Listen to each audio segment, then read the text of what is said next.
খুব মনে পড়ছিল আমার দাদু।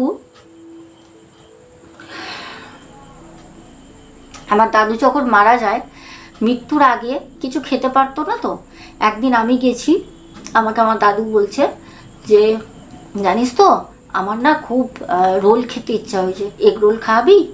আমি তখন দাদুকে বললাম তুমি রোল খাবে, তুমি রোল খেতে পারবে দাদু? দাদু তখন বলছে হ্যাঁ পারবো, আমাকে এনে দিবি?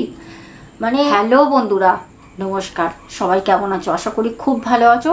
চলে আসলাম তোমাদের কাছে আজকে দুটো ভয়ঙ্কর ঘটনা নিয়ে। সবাইকে বলবো প্রত্যেক দিনের মতো চুপচাপ ফোন হাতে নিয়ে বসে পড়ো। আর আজকের দুটো ঘটনা শুনলে গা বেশ ছমছম করবে। সবাইকে বলবো একটা করে লাইক করে দাও প্রত্যেক দিনের মতো।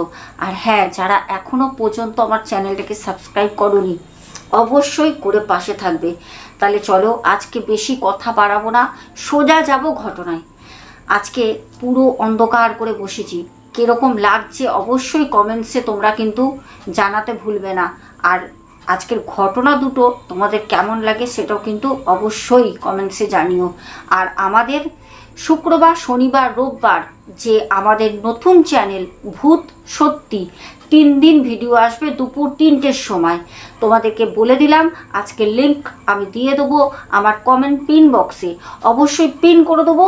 তোমরা লিঙ্কে ক্লিক করবে, চলে যাবে। 3টে অলরেডি ঘটনা দেওয়া আছে, শুক্রবার, শনিবার, রোববার অলরেডি দিয়ে দিয়েছি। আর নেক্সট ফ্রাইডে, স্যাটারডে, সানডে ঠিক দুপুর 3টের সময় ঘটনা কিন্তু তোমাদের কাছে চলে যাবে। তোমরা তাড়াতাড়ি গিয়ে চ্যানেলটাকে সাবস্ক্রাইব করে নাও। তাহলে চলো, প্রথম ঘটনাটা আমাদের পাঠায় হচ্ছে মায়া দেবী সাউ। বলে দিদি ভাই, আমি কলকাতায় জন্মগ্রহণ করি, আমার কলকাতাতেই পড়াশোনা, আমার এখানেই কিন্তু বিয়ে হয়। বিয়ের পর আমি কিন্তু চলে যাই শ্বশুর বাড়ি। আমার শ্বশুর বাড়ি হচ্ছে বিহার, ঝাড়খণ্ড। আমি শ্বশুর বাড়িতে যাওয়ার পর ওখানে আমি অনেক আপন মানুষ পাই। আমি যখন কলকাতায় ছোট থেকে বড় হই, আমাদের বাড়িতে আমার মা, বাবা, 2 ভাই আর আমরা টোটাল 5 জন ছিলাম। কিন্তু বিয়ের পর আমার যে শ্বশুর বাড়ি হয়, তো বিহারে যখন আমি যাই তখন ওখানে অনেকে আমার কিন্তু পরিবার হয়, কারণ ওখানে দিদা পাই, ওখানে দাদু পাই, ওখানে কি বলবো, ননদ, যা, তাদের পরিবার, অনেক বড় আমার শ্বশুর বাড়ির কিন্তু রিলেটিভস, আত্মীয় স্বজনরা। বলছে দিদি ভাই, আমি যখন ওখানে যাই, যাবার পর অনেকেই আমাকে দেখে না কথা বলতো না। এবার ভাবতো কলকাতার মেয়ে হয়তো অনেক কি বলবো, গম্ভীর্য, অনেক শিক্ষিত, ও কি আমাদের সাথে মিশতে পারবে? আর আমার শ্বশুর বাড়িটা ছিল বিহার, ঝাড়খণ্ডে, একটু গ্রাম সাইড, গ্রাম্য পরিবেশ। তো আমি যখন প্রথম যাই, আমার কিন্তু কোনো রকম অসুবিধা হয়নি, কারণ ছোট থেকেই আমার কিন্তু গ্রাম্য পরিবেশ খুব ভালো লাগতো। যেহেতু কলকাতার মতো জায়গায় আমি ছোট থেকে বড় হয়েছি, তো আমার গ্রাম্য পরিবেশটা সত্যি ভালো লাগতো। আমার শহর একদমই পছন্দ না। আর আমার বিয়েও হয় কিন্তু খুব ভালো আমার হাজবেন্ড। তো আমাদের দিদিভাই বলে ওইখানে যাওয়ার পর আমি আমার যে নানি মা পাই আমার শ্বশুর বাড়ির তরফ থেকে, আমার হাজবেন্ডের তরফ থেকে যে নানি মা, ওনার বয়স মোটামুটি তখন 98, 98 বছর। ভাবো, এখন আমরা তো বেঁচেই থাকতে পারবো না। তো যাই হোক, আমাদের দিদিভাই বলেন যে ওখানে যখন আমি যাই, আমার যে নানিমা ছিল, তো আমাকে ওই নানিমা একদিন একটা ঘটনা শুনিয়েছিল। বিহারে নাকি একটা সময় খুব মানুষ আতঙ্কের মধ্যে থাকতো। বাড়ির যে বাচ্চারা ছিল তাদেরকে সন্ধ্যার পর থেকে নিজের মা, বাড়ির পরিবারের যারা কাকিমা, জেঠিমা, বাবা যারা বাড়িতে থাকতো, বাচ্চাদের নাকি সব সময় চোখে নজরে রাখতো। কারণ রাতের বেলা নাকি ওখানে গ্রামে থেকেই বাচ্চা চুরি হয়ে যেত। হ্যাঁ, বাচ্চা চুরি হয়ে যেত। কেউ কিন্তু দেখতো না যে বাচ্চাগুলো কোথায় যাচ্ছে, কে আসছে, কে নিয়ে যাচ্ছে, এরম কিছু না, কিন্তু বাচ্চা চুরি হয়ে যেত, প্রায় শোনা যেত। একদিনকে যে আমাদের দিদিভাইয়ের নানিমা বলে, আমার যে হাজবেন্ড তার নাকি দুটো উপরে ছেলে ছিল, মানে আমার ভাসুর, দুটো ভাসুর, কিন্তু আমি একটা ভাসুরকে পেয়েছি আর আমার হাজব্যান্ড, দুই ছেলে, কিন্তু দুটো নাকি ভাসুর ছিল।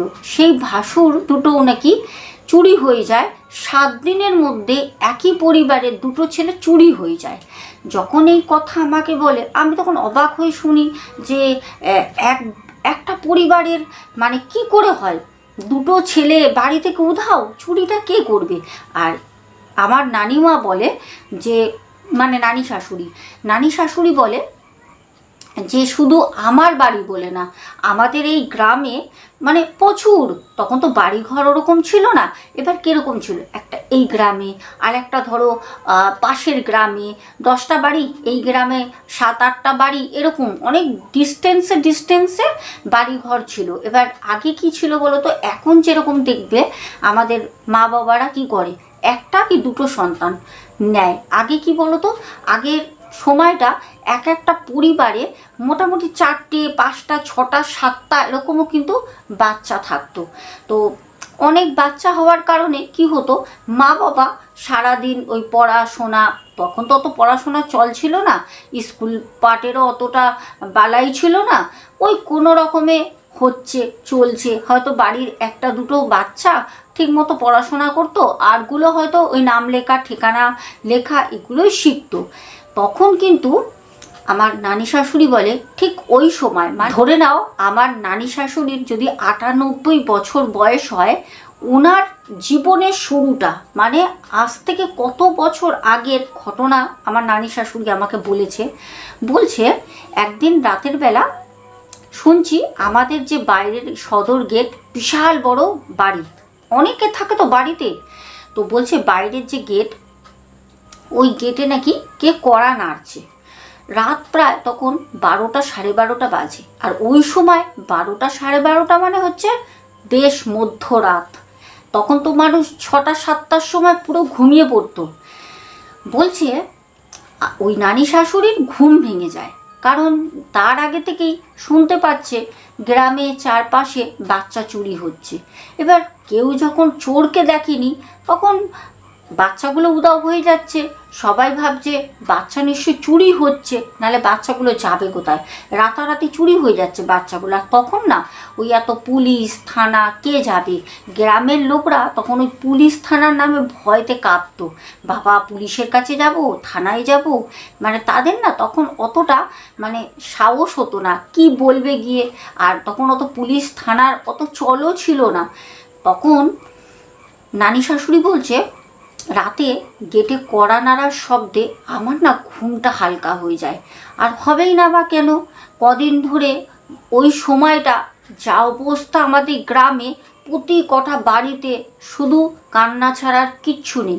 আজ শুনতাম ওর বাড়ির বাচ্চা চলে গেছে, হয়তো কাল শুনতাম ওর বাড়ির বাচ্চা চলে গেছে, এরকম করে বাচ্চাগুলো শুধু হারিয়ে যাচ্ছে। বলছে যেদিন রাতে আমার বাড়ির কড়া নাড়ছে, সেই দিনকে আমি প্রচণ্ড ভয় পাই যে কি হলো, আমার বাড়িতে কে এসেছে কড়া নাড়ছে। তো নানি শাশুড়ি বলে উনি তখন অল্প বয়স, এবার যথেষ্ট ভয় পায়, আর ওই সময় না বিহারের দিকে এখনও আছে, ওই সময় তো আরও বেশি ছিল। বলছে এতটা করে ঘুমটা টেনে রাখতো, এতটা করে, এটা হচ্ছে ওদের অভিজাত্য, মানে বলতে পারো একটা ওদের ধর্মের রিওয়াজ ওইটা, এতটা করে ঘুমটা টেনে রাখা।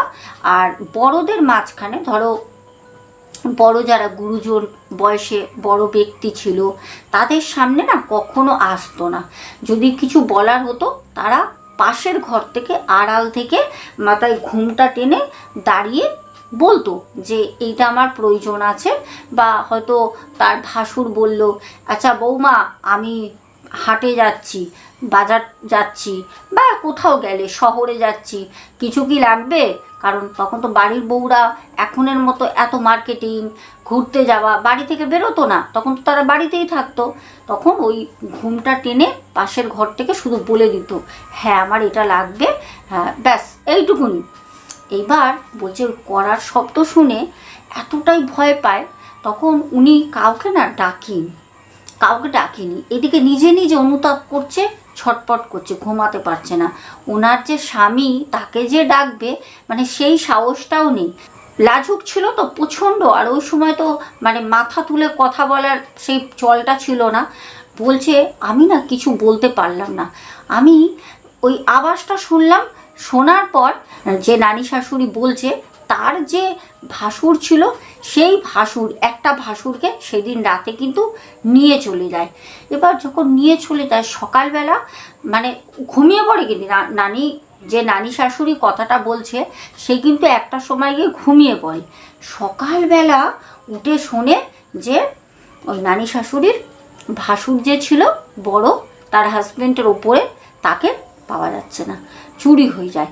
তারপর বলে বিগত কিছু বছর আর হয়নি, 20-25 বছর পুরো আস্তে আস্তে আস্তে আস্তে গ্রাম থেকে ওই বাচ্চা চুরি হওয়ার গল্পটা কিন্তু বন্ধ হয়ে যায়, আর চুরি হতো না।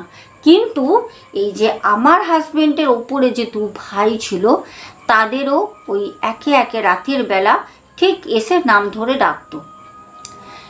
ধরো আসবে ঠিক রাত্রেবেলা যখন নিশি সবাই ঘুমাবে, এসে 2 বার নাম ধরবে, তোমার নাম ধরে ডাকবে। ধরো তোমার নাম রিমা, রিমা এ রিমা একটু বাইরে আয়, ঠিক এরকম করে ডাকবে।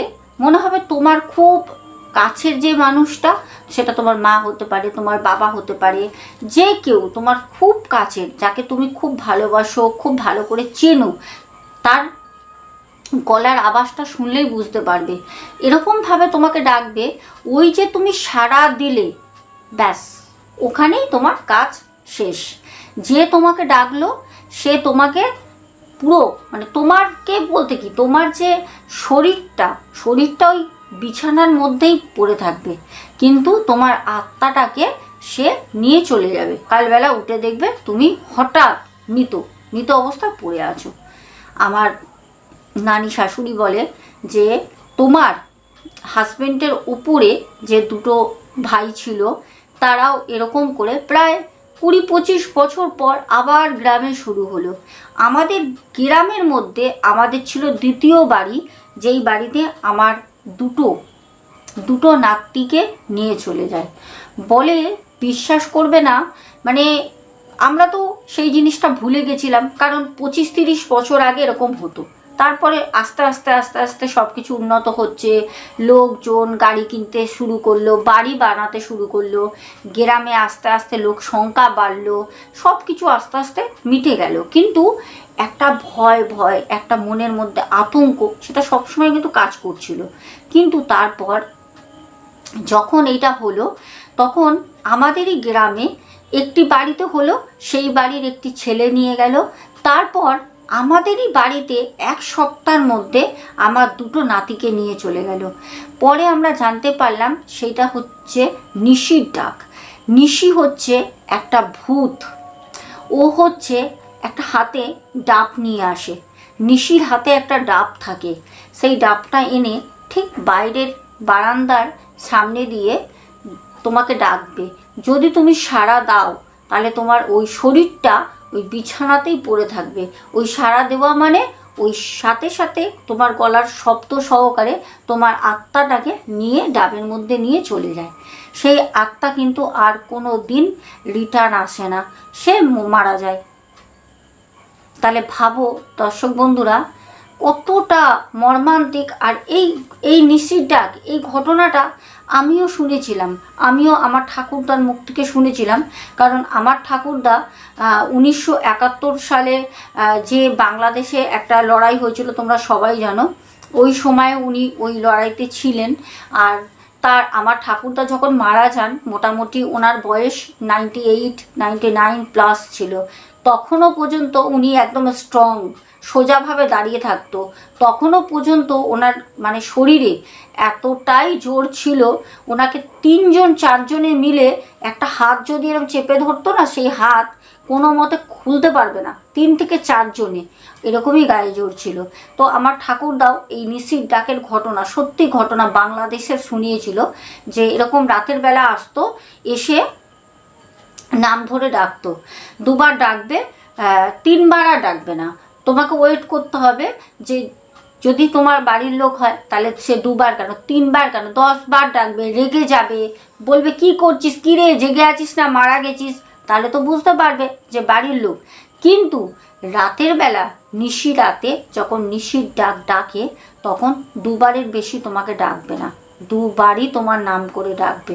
ওই 2বারের অপেক্ষা না করে যদি তুমি উত্তর দিয়ে দাও, যদি তুমি ভাবো যে না বসে থাকি আরও একবার ডাকুক, তাহলে ঠিক আছে। তো এই ঘটনাটাই আমাদের দিদিভাই জানিয়েছিলেন। দিদিভাই বলেন যে সোনা বোন, বিশ্বাস করবে না, আমি এখনও পর্যন্ত কিন্তু বিহারেই রয়েছি, আমার কোনো এখানে অসুবিধা হয় না। তবে আগে যা বাড়িঘর ছিল, আগে যেরকম লোকালিটি ছিল, আমি যখন বিয়ে হয়ে আসি প্রায় আজ 37 বছর হয়ে গেল আমি বিহারে রয়েছি, কিন্তু আমার কোনো রকম অসুবিধা হয় না। আমার বিহার থেকে তোমার ঘটনা 3-4টে বাড়িতে বসে উঠোনে মানে বারান্দায় বলছে চালায়, বারান্দায় ফোনে চালিয়ে ইট ঠেকনা দেয়, বলছে ইট পেছনে ঠেকনা দিয়ে সবাই সন্ধ্যাবেলা চালিয়ে তোমার ঘটনা শোনে। বলছে এই ঘটনা চলার মানে এই ঘটনাটা শোনার যে চল সেইটা হচ্ছে আমি শুনতাম তখন আমার নানিমা এসে বলতো যে কি শুনছিস রে বউ, তখন আমি বলতাম যে এই একজন কলকাতায় থাকে, এই ভূত পেতের ঘটনা বানায়, বলছে দেখি শুনি।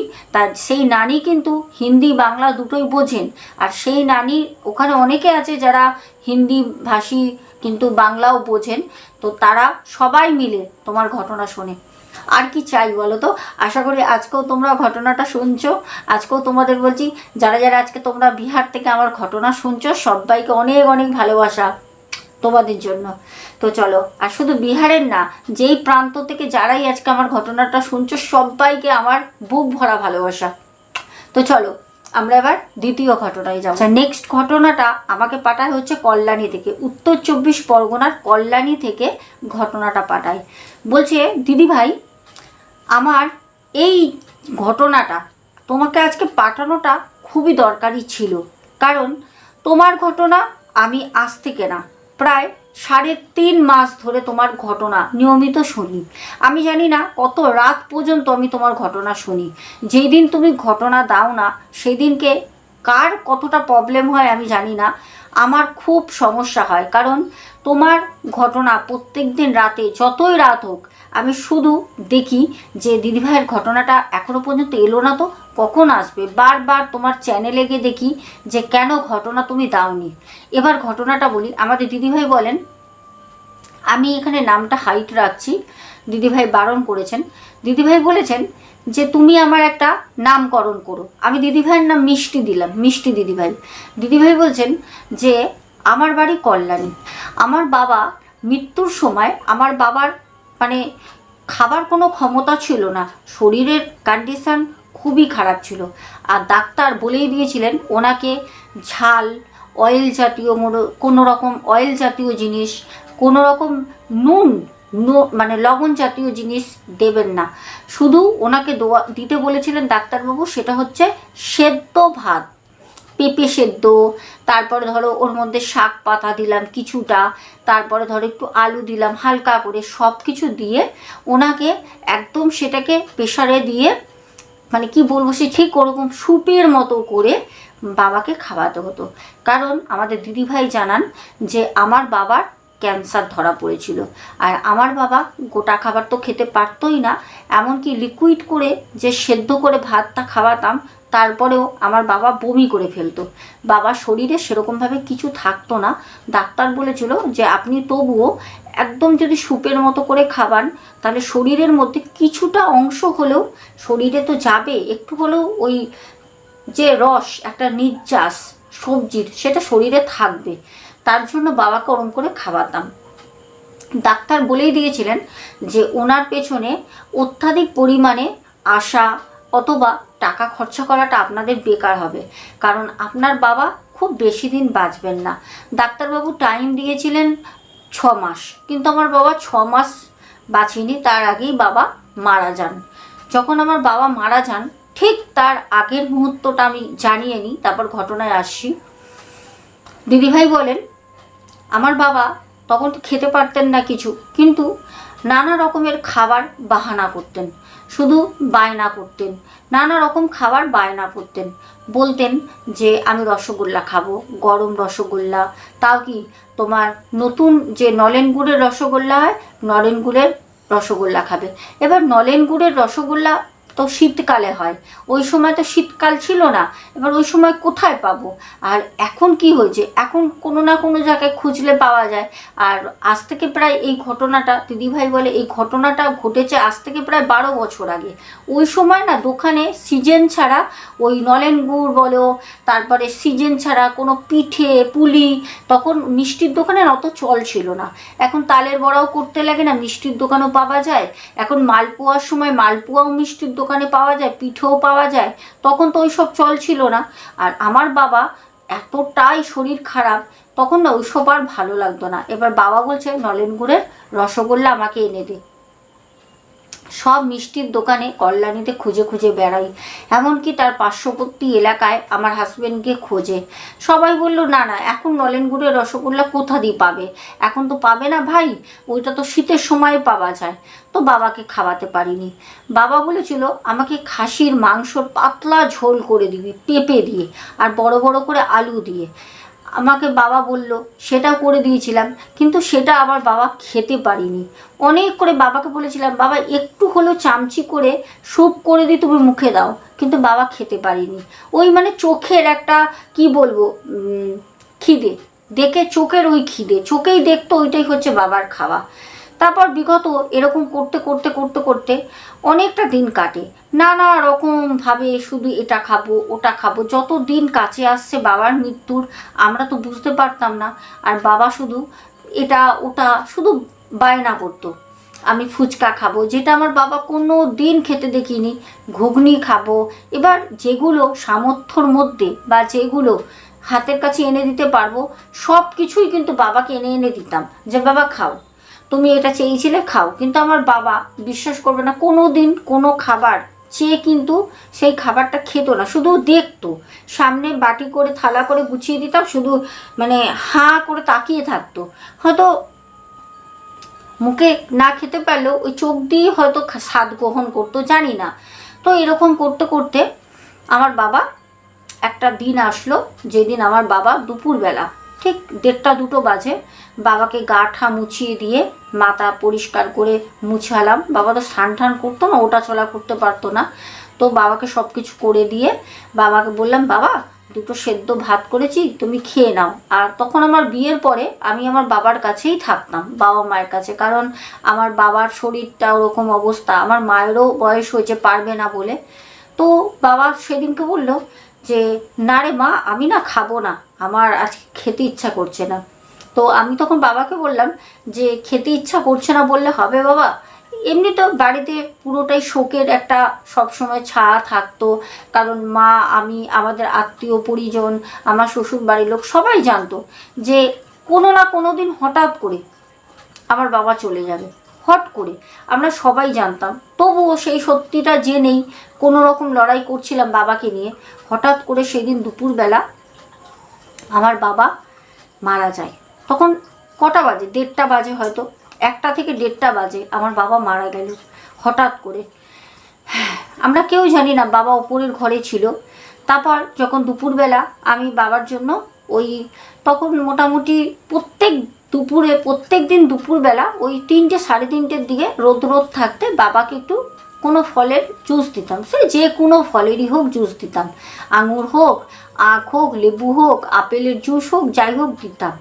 তো সেরকমই ছোট্ট একটা গ্লাসে করে নিয়ে আসতাম, আর ওই চামচি করে বাচ্চাদের মতো বাবা শুয়ে থাকতো আর একটু মুখের ঠোঁটের গোড়ায় দিতাম, বাবা খেত, কোনো সময় বমি করতো, মুছিয়ে দিতাম, এরকম করে বাবাকে সেবা করতাম।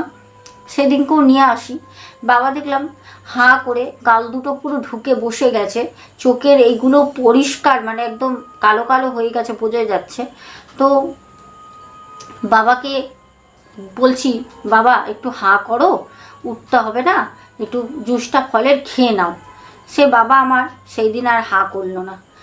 বাবাকে অনেক করে গাল ধরে, হাত ধরে, বুক ধরে নাড়ানোর চেষ্টা করলাম, বুঝতে পারলাম বাবা আমাদের ছেড়ে চলে গেছে। আর আজকে কথাটা বলতে বলতে আমি একটু স্যাড হয়ে গেলাম, বুঝতে পারছো, কারণ আমার যে দাদু, আমার মামার বাড়ির দাদু, সেই দাদুরও কিন্তু ক্যান্সার হয়েছিল। আমার দাদুও কিন্তু এই রকমই খাবার খেতে পারতো না। বলবো দাদুর একটা কথা শেষে তোমাদের বলবো অবশ্যই। আচ্ছা, এই কথাটা বলে নিই। তো তখন দিদিভাই বলছে বুঝতে পারি যে বাবা আর নেই। যাই হোক, তারপরে তো খুব কষ্ট লাগলো, বাবা চলে যায়, বাবার কাজ হলো, সব কিছু খুব ভালোভাবে করলাম। শ্বশুর বাড়ি থেকে আমার ওই সময় অনেক সাহায্য করেছে। দিদিভাই বলেন যে বাবার মৃত্যুর পর হঠাৎ মা একদিন, মায়ের কাছে তখন কোনো ফোন ছিল না, মাকে একটা ফোন কিনে দিলাম, ওই কিপ্যাড ফোন। মা তো স্মার্টফোন চালাতে পারবে না, অত মা পড়াশোনা জানে না। একটা কিপ্যাড ফোন দিলাম। মা আমাকে হঠাৎ করে রাতের বেলা ফোন করলো, ওই 9টা-10টার দিকে ফোন করে আমাকে বলল যে কালকে সকালবেলা একটু বাড়িতে আসবি। আমি তখন বললাম যে কেন মা, তোমার কি শরীর খারাপ? তখন আমরা ভেবেছিলাম মাকে আমার শ্বশুর বাড়িতে নিয়ে চলে আসবো, কারণ মা এত বড় বাড়ি নিয়ে একা একা থাকবে, কাজকর্ম করবে, মায়ের শরীর আরও খারাপ হয়ে যাবে, চিন্তায় চিন্তায় মাটাও শেষ হয়ে যাবে। শ্বশুর বাড়ি থেকে আমার শাশুড়ি মা, শ্বশুর মশাই, আমার যে ননদ আছে, আমার যে যা আছে, ভাসুর আছে, সবাই বলেছিল যে বৌমা তোমার মাকে এখানে নিয়ে আসো, কোনো আমাদের অসুবিধা নেই। উনি যতদিন থাকবেন, আমাদের ওপরে রুম আছে, আমার শ্বশুর বাড়িও খুব ভালো অবস্থা, আর অনেক বড় জমি জায়গা, বাড়ি ঘর। বললো এখানে থাকুক তোমার মা, দরকার হলে দুটো কাজের, ওনাকে দেখাশোনা করার জন্য লোক রাখা হবে, ওনাকে এখানে ডাকো। কিন্তু আমার মা ওই আগেকারের মানুষ, বলল না, এখানে তো বাবা মারা গেছে, এখানে আমিও মানে শেষ নিঃশ্বাসটা ত্যাগ করতে চাই, আমি এখানেই থাকবো। কিন্তু আমার মা যখন ফোন করে আমায় ডাকলো, আমি পরের দিন গেলাম। পরের দিন যাওয়াতে আমার মা আমাকে কিছু অদ্ভুত কথা বলল, যেটা কোনো দিন আশা করিনি।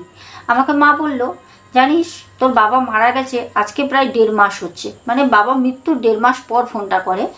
বলছে তোর বাবা গায়ে যে পাউডার মাখতো, বাবা প্রত্যেক দিন, বাবা মানে যখন ইয়ং কাল ছিল বাবার, ইয়ং বয়স থেকে বাবা না প্রত্যেক দিন স্নান টান করার পর ভালো করে বডিতে পাউডার দিত, দিয়ে পরিষ্কার পরিচ্ছন্ন হয়ে প্রত্যেক দিন নিজের বাড়িতে উনি পুজো করতেন। আমার বাবা, আমাদের দিদিভাই জানান যে দিদিভাইরা অ্যাকচুয়ালি ব্রাহ্মণ, বলছে আমার বাবা নিজের হাতে পুজো করতেন বাড়িতে প্রত্যেক দিন সন্ধ্যাবেলা আর প্রত্যেক দিন সকালবেলা। আর যখনই পুজো করতেন, সেটা শীত হোক, গ্রীষ্ম হোক, বর্ষা হোক, বাবা আমার স্নান করতেন, স্নান করে ভালো করে পাউডার মাখতেন। সে বাবাকে দেখলে মনে হবে সাদা ভূত, বাবা ভালো করে পাউডার দিয়ে বাবা কিন্তু পুজো করতেন। মাকে বললাম যে হ্যাঁ তাতে কি হয়েছে? তখন মা বলল যে 1.5 মাস হয়ে গেল তোর বাবার কোনো ব্যবহৃত জিনিস যেগুলো ব্যবহার করতো, সেগুলো একটা ঘরের মধ্যেই তালা বন্ধ অবস্থায় পড়ে আছে। বাবার যত জামা ছিল, কাপড় ছিল, জুতো ছিল, ছাতা ছিল, ধুতি ছিল, পাউডার, এমনকি চিরুনি, বাবার যাবতীয় বিছানার চাদর, বালিশ, সব কিছু একটা পাশের ছোট্ট ঘরে রাখা রয়েছে। তো ব্রাহ্মণ মশাই বলেছিলেন যে এই জিনিসগুলো গঙ্গায় দিয়ে আসতে, কারণ মৃত মানুষ যেই জিনিসগুলো মৃত্যুর আগে ব্যবহার করে বা খুব প্রিয়, যেগুলো খুব নাড়াচাড়া করে, কাউকে দিতে চায় না, মানে নিজের কাছে রাখতে চায়, নিজের একান্তই আপন যেটা, সেই জিনিসগুলো বলে যে 13 দিনের যখন কাজ হয় মৃত্যুর পর, তখন কিন্তু গঙ্গায় দিয়ে আসার একটা নিয়ম আছে। সেটা আমার শ্বশুর মশাই মারা গেছেন তাও দেখেছি, আমার নিজের মানে শাশুড়ি মা মারা গেছেন আমি তাও দেখেছি, এটা আমি নিজেও জানি। তো দিদিভাইদের বাড়িতেও ব্রাহ্মণ মশাই বলেছিলেন কিছু জিনিস গঙ্গায় দিয়ে আসে, আর কিছু জিনিস ওনার সেগুলো একটা ঘরে রেখে দেয়। তো দিদিভাইয়ের মা বলছে বাবা মারা গেছে আজকে 1.5 মাস হয়ে গেল, 1.5 মাস পর প্রত্যেক দিন যেই সময় সকালবেলা, যেই সময় বিকেলবেলা বাবা স্নান করে পাউডার মাখতেন, ওই সময় বলে পাউডারের গন্ধ সারা ঘরে করে, সারা ঘরে পুরো মনে হচ্ছে উনি যেন পাউডার মেখে ঘর ভর্তি করে উনি চারপাশ দিয়ে ঘুরে বেড়াচ্ছে।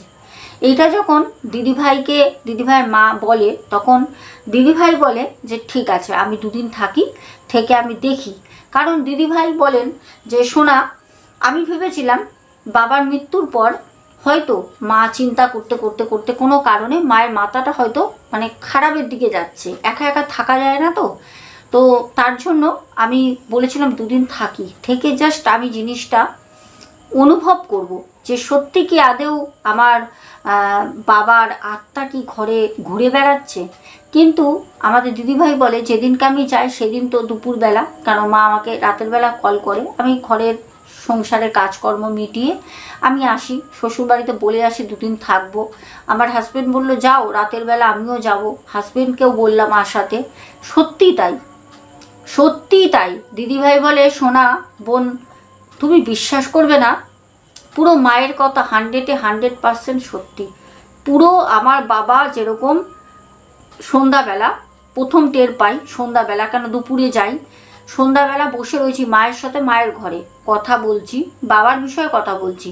ঠিক আমাদের যে রুমের বাইরে, পাশাপাশি রুম ছিল দুটো, আমাদের যে রুমের বাইরে যে বসার একটা জায়গা করা রয়েছে, চাটা খাই ওখানে বসে, বারান্দা মতো ঘরের ভিতরে, ঠিক ওইখানটা মনে হচ্ছে আমার বাবা দাঁড়িয়ে রয়েছে পরিষ্কার সন্ধ্যাবেলায়। কারণ ওই আমি আর মা যেই ঘরে ছিলাম ওইখানে একটা লাইট জ্বলছিল, আর পুরো লাইট বন্ধ, কারণ মা বলল যে উঠে যাই, উঠে গিয়ে একটু সন্ধ্যা দেব, এখন তো আর সন্ধ্যা দেওয়ার মানুষটা নেই, এইসব কথা বলে মা সবে যাবে।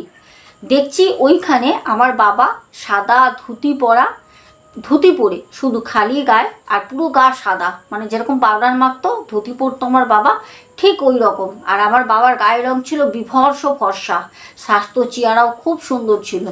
আমার বাবা দাঁড়িয়ে রয়েছে পরিষ্কার। যখন আমি একভাবে মানে কাটা হয়ে গেছি, কাটা বাবার দিকে যখন একভাবে তাকিয়ে রয়েছি, বাবা আস্তে করে সরে গেল, আস্তে করে সরে গেল। তখন আমি মাকে বললাম মা আমি বাবাকে দেখলাম। কিন্তু আমার মা কিন্তু আমার বাবাকে কোনোদিন দেখেনি মৃত্যুর পরে। আমি কিন্তু সেদিন প্রথম সন্ধ্যাবেলা গিয়ে দেখেছি। আর যে পাউডারের গন্ধটার কথা, হ্যাঁ পাউডারের গন্ধ আমার মাও পেত, আমিও পেয়েছি, এমনকি আমার হাজব্যান্ড যায়, আমার হাজব্যান্ডও পেয়েছে পাউডারের গন্ধ। কিন্তু আমার বাবার পাউডারের সেই সুন্দর একটা গন্ধ, যে পাউডার মেখে বাবা ঘুরতো, ঘরে পুজো দিত স্নান করে দুবেলা করে, সেই পাউডারের গন্ধ আজও বেরোয়। কিন্তু সেই পাউডার কেউ ব্যবহার করে না, সেই পাউডারটা হাফ হয়ে গেছিলো, ওইটা কিন্তু ওই ঘরে বন্ধ অবস্থায় বাবার আরও জিনিসের সাথেই পড়ে আছে। কিন্তু ওই পাউডারের গন্ধ ওই দুটো সময় বেরোয়, এক হচ্ছে সকালবেলা, এক হচ্ছে সন্ধ্যাবেলা, এখনো পর্যন্ত। তো দর্শক বন্ধুরা, দুটো ঘটনা তোমাদের কেমন লাগলো অবশ্যই জানিও। আর যেই ঘটনাটা বলছিলাম যে আমার নিজের দাদুর সাথে হয়েছে, খুব কষ্ট লাগছিল দিদিভাইয়ের ঘটনাটা। যেদিন দিদিভাই আমাকে বলছিলেন সেদিনকেও দিদিভাইকেও আমি বলেছিলাম, আর আজকে তোমাদেরও বলছি। আমার দাদু যখন মারা যায়, তো দাদু এরকম খাবার খেতে পারতো না, শুধু না লালা পড়তো, শুধু মুখ থেকে লালা পড়তো।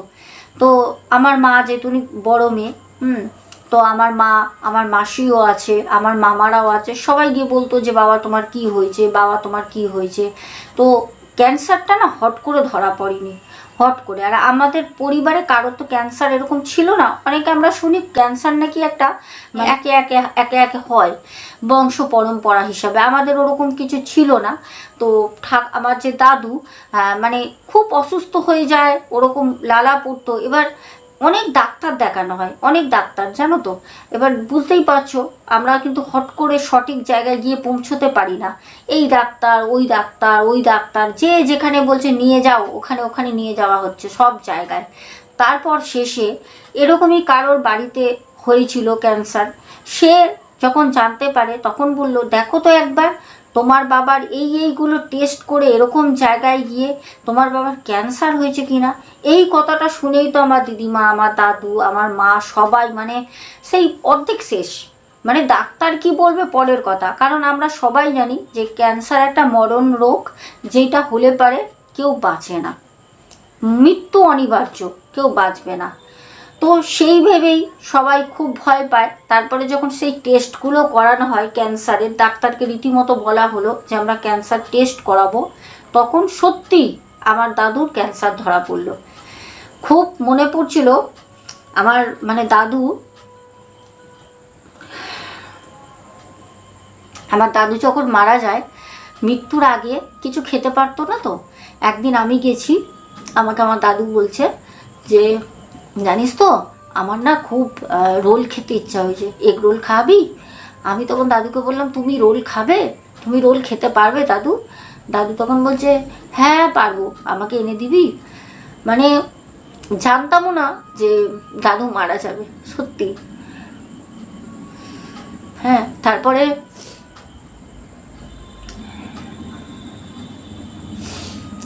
যাই হোক, মানে আমাকে যখন বলে তখন আমার ছেলে অনেক ছোট জানো তো, হ্যাঁ ও পড়াশোনা করতো, ওকে নিয়ে খুব ব্যস্ত থাকতাম। তার মধ্যেও আমি বাড়িতে গিয়ে তোমাদের দাদাভাইকে বললাম জানো তো আজকে এরকম মামার বাড়ি গেছিলাম, দাদুর তো ক্যান্সার হয়েছে, দেখতে গেছিলাম, দেখতে চেয়েছিল, আমাকে খুব ভালোবাসতো। তো আমার দাদু দিদিমা আমার জেঠিমা নেই, যারা মারা গেছে সবাই আমাকে খুব ভালোবাসতো। বলছি আমার কাছ দিয়ে রোল খেতে চেয়েছে। তোমাদের দাদাভাই বলল যে ঠিক আছে কালকে আমি তোমাকে 2টো রোল কিনে দেবো, দিয়ে এসো, মানে একটা দিদিমা আর একটা দাদু। আমি বললাম ঠিক আছে। পরের দিন সন্ধ্যাবেলা নিয়ে গেছি, তখন আমাকে বলছে যে তুই এসেছিস? গেটটা খুলেছি বাইরে, বলছে তুই এসেছিস মা, তুই এসেছিস? আমি বললাম হ্যাঁ। আমাকে বলছে আমার জন্য রোল এনেছিস? কি বলবো, মানুষ যখন মানে মৃত্যুর মুখে চলে যায়, বয়স হয়ে যায় না, তখন মানুষ পুরো বাচ্চার মতো হয়ে যায়। আমি তখন দাদুকে বললাম যে হ্যাঁ দাদু তোমার জন্য রোল এনেছি, তারাও দেব। সরি। যাই হোক, তারপরে মানে দাদুকে আমি রোলটা দিয়েছি যখন, দাদু তখন বলছে যে এত বড় রোলটা আমাকে দিস না রে, আমি তো খেতে পারবো না, আমার তো খেয়ে বমি হয়ে যাবে, আমাকে এত বড় রোলটা কেন দিচ্ছিস? তুই হাফ করে আমাকে অর্ধেক দে আর অর্ধেকটা তোর ছেলেকে দে। আমি বললাম না দাদু ও খেতে পারবে না, তখন আমার ছেলের বয়স হচ্ছে 3.5-4 বছর, ও রোল খেতে পারবে না। তখন আমি বললাম তুমি খাও আর অর্ধেকটা আমি রেখে দিচ্ছি, পরে খেও। দাদু বলল দে। তোমাদের কি বলবো আমি, তোমরা তোমার পর না, তোমরা আমার আপন। মানে আমার দাদুকে বাচ্চাদের মতো সেই রোলটাকে হাতের মধ্যে এরম করে ধরে নিয়ে বাচ্চাদের মতো করে উঠে বসে শুয়েছিল। মানে অতটা তো শরীর চলতো না, মানে শেষ সময় উঠে বসে ওই রোলটাকে নিয়ে মানে খাচ্ছে। আমি চলে আসলাম সাথে সাথে, আর দিদমাকে দিয়ে বললাম দিদমা দাদুকে দেখো, চলে আসলাম। বললো বস। আমি বললাম না, মানে দেখতে পাচ্ছিলাম না চোখে, খুব খারাপ লাগছিল। তারপর আর একটা সপ্তাহ আমার যাওয়া হয়নি, ছেলের পরীক্ষা ছিল, ছেলে CBSE পড়তো তখন ওই সময়, যাওয়া হয়নি, এক্সাম ছিল সামনে। তারপর হট করে পুরো একটা সপ্তাহ পুরো, হঠাৎ করে সকালবেলা মামা এসে বলল দাদু মারা গেছে।